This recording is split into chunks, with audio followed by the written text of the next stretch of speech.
بسم اللہ الرحمن الرحیم۔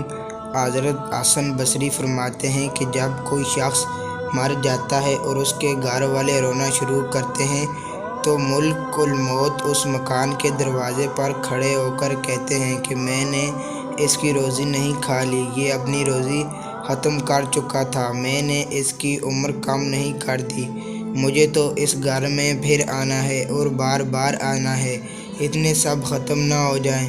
حضرت حسن فرماتے ہیں خدا کی قسم اگر گھر والے اس وقت اس فرشتہ کو دیکھیں اور اس کی باتیں سن لیں تو مردہ کو بھول جائیں اور اپنے فکر میں پڑ جائیں۔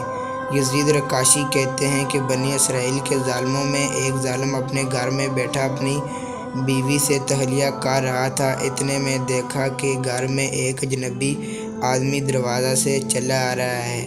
یہ شخص نہایت غصے میں اس کی طرف لپکا، اس سے پوچھا کہ تو کون ہے اور یہاں کیا لینے آیا ہے اور تجھے گھر میں آنے کی اجازت کس نے دی؟ اس نے کہا کہ مجھے اس گھر کے مالک نے اندر آنے کو کہا ہے اور میں وہ شخص ہوں جس کو نہ کوئی پردہ روک سکتا ہے اور نہ بادشاہ کے پاس جانے کے لیے مجھے اجازت کی ضرورت ہوتی ہے، نہ کسی ظالم کے دبدبہ سے ڈرتا ہوں، نہ کسی مغرور متکبر کے پاس جانے سے مجھے کوئی چیز مانع ہوتی ہے۔ اس کی یہ گفتگو سن کر وہ ظالم خوفزدہ ہو گیا، بدن میں کپکپی آ گئی اور اوندے منہ گر گیا۔ اس کے بعد نہایت عاجزی سے کہنے لگا پھر تو آپ ملک الموت ہیں؟ اس نے کہا ہاں میں وہی ہوں۔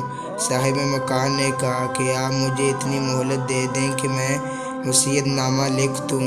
فرشتہ نے کہا کہ اب اس کا وقت دور چلا گیا، افسوس کہ تیری مدت ختم ہو چکی ہے، سانس پورے ہو گئے ہیں اور تیرا وقت ختم ہو گیا ہے، اب تیرے لیے ذرا سی تاخیر کی بھی گنجائش نہیں۔ صاحب مکان نے پوچھا کہ آپ مجھے کہاں لے جائیں گے؟ فرشتہ نے کہا تیرے مال جو آگے گئے ہوئے ہیں ان کے پاس ہی لے جاؤں گا، جیسا عمل کیے ہوں گے ویسا ہی ٹھکانہ ملے گا اور جس قسم کا گھر تو نے جہاں میں بنا رکھا ہوگا وہی تجھے ملے گا۔ اس نے کہا میں نے تو نیک مال کچھ بھی نہیں کیے اور نہ کوئی عمدہ گھر اپنے لیے اب تک بنا رکھا ہے۔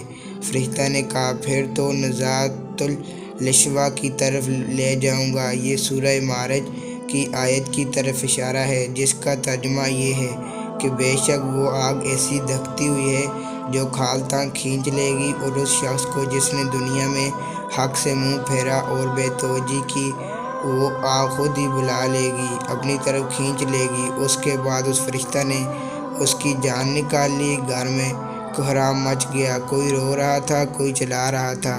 یزید رقاشی کہتے ہیں کہ اگر لوگوں کو یہ معلوم ہو جائے کہ مردہ پر اس وقت کیا گزر رہی ہے تو اس کے مرنے سے زیادہ آہ و بکا اس حالت پر ہونے لگے جو اس پر گزر رہی ہے۔ تو دوستو یہ تھی آج کی ویڈیو، اگلی ویڈیو تک دیجیے اجازت، چینل کو لائک اور سبسکرائب کریں، شکریہ۔